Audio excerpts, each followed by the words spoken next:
Jaime Coutinho, 70 anos, nascido em Lisboa. Tinha dito que era São Sebastião da Pedreira, não na maternidade. Exatamente. Não na maternidade, no diário, mas com 66 anos de Odivelas. Naquela altura era meia dúzia de casas, era a parte velha aqui de Odivelas, o Instituto, meia dúzia de casas à volta. Ali nos Pombais, passámos, aqui era uma quinta, a parte da Arroja não havia absolutamente nada. Era só moinho? Era só os moinhos, não havia absolutamente nada. Lembra-se de ver os moinhos a funcionar ainda? Muito bem. Não sei quantos, era um sócio que era do Trocado, que era o de moer a farinha para depois fazer o pão ali, que vendeu o pão ali, e era a única. Não. Havia depois em frente a uma outra padaria, em frente ao largo principal, à entrada do largo principal do Instituto, que é a chamada Porta de Ferro, que era nessa altura era a chamada Porta de Ferro. A rapaziada toda se juntava e era ali precisamente aquela esquina que se juntavam todos ali. Onde é a esquina em frente à Faruc? Não, na própria esquina da Faruc. Na esquina da Faruc, era aí a Porta de Ferro. Era a Porta de Ferro. Mas tinha alguma porta em ferro? Não. Nada. Era só a mesma designação. Era a Porta de Ferro. E do outro lado, aquilo era mais estreito, do outro lado havia a casa do Sr. Eduardo, que era o regedor dessa altura e que depois foi deitada abaixo agora nesta... que alargaram aquela entrada toda. Depois em frente era a Estação dos Correios, mentira, a Estação dos Telefones, Sirene dos Bombeiros, Estação dos Telefones, e os Correios era agora onde é a sede do Partido Comunista. Antes de ser o posto da GNR. Sim, era a Estação dos Correios, com dois funcionários, um à entrada. Entrávamos do lado direito, havia uma secretária com a Dona Assunção, que era a senhora escriturária, e havia um distribuidor, que era o Sr. Mesquita, bicicleta e com uma cornetazinha, que era o que fazia a distribuição do correio naquela altura.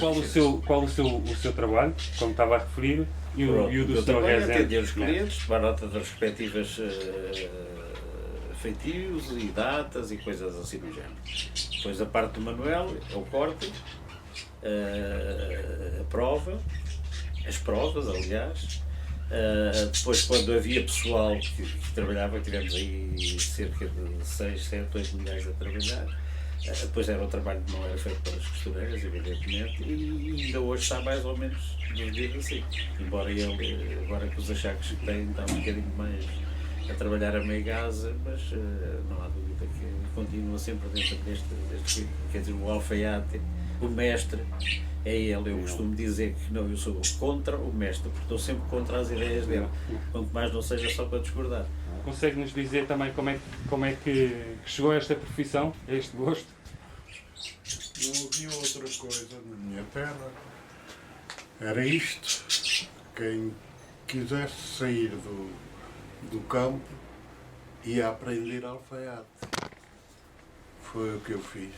E uma coisa, entrada nesta profissão, é por gosto, por acaso, por necessidade? Não sei, olha, é uma coisa curiosa. O Manuel lá na terra não era gosto, nem deixava de ser, era uma coisa que era quase obrigatória, não é? Não havia outra coisa e começou assim, teve que começar. E eu fui por acréscimo. Mais ou menos sempre estive dentro de familiares ligados ao ramo e assim, fui crescendo no meio disto até que depois trabalhei em escritório e depois houve uma altura que a casa fechou e comecei a ficar, a organizar e não sei o quê e cá estou. Portanto, já são quantos anos de costura? Sei lá. 40 e tantos, 48. Isto é um princípio de corte. Aqui é um já cortado.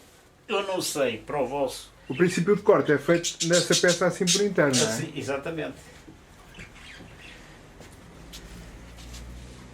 Portanto, estes desenhos são feitos com o celebrizado giz, não é? Exatamente. O mestre Rezende, o traseiro, a folha de cima da manga e abaixo a folha debaixo da manga. Agora teria continuação. Isto é o desenho de uma manga, não é? Isto é o traseiro. Aqui será a folha de cima da manga, ali a folha de baixo. Que é aquilo que vocês levam. Depois, isso era o que ele estava a cortar, a pescar, aliás. Depois há tudo isto assim, que é a frente do casaco já cortado. Será isto. E a partir daqui é que se trabalha. Isso é um traseiro já começado.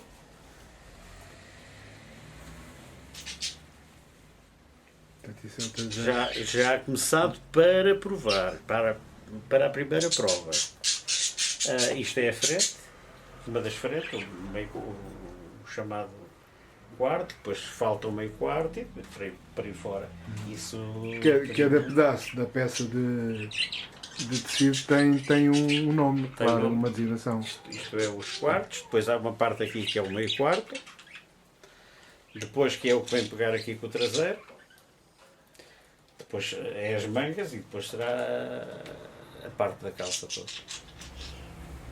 Mas o que eu dizia antigamente de Odivelas é que achava que era uma vida mais sã, as pessoas davam-se mais umas com as outras, tinham mais, interagiam mais umas com as outras e havia uma aflição numa das famílias, estava sempre tudo pronto a ajudar. E hoje em dia parece-me que as coisas não correm bem assim. Isso tem que levar tudo uma marcazinha para a gente saber. Assim como também quando é o trabalho do Instituto, quando é cortado, todas as peçazinhas têm que levar uma etiqueta com o número da aluna. Depois, conforme se vai juntando, vai-se tirando, até que fica, ultimamente, até entregar à cliente, ficam só estas duas portinholas. Com o número da respectiva aluna. Agora prega-se os botões, quando o cliente vem buscar, tira-se o número e entrega-se ao cliente. Então, Temos a primeira série do Conta, que foi em 1955. Ainda havia, quer dizer, tivemos que ir buscar o que se usava nessa altura. Vestimos a primeira personagem, 100% a primeira personagem do Equador, e vestimos a 100% os fatos todos da vida íntima de Salazar. Ultimamente foi assim o mais premente. O que é um trabalho um bocado extenuante. É aliciante porque há que ir ver, há que estudar, há que ir atrás e não sei o quê. Foi o caso da vida íntima de Salazar, que tivemos que ir até à altura do seminário.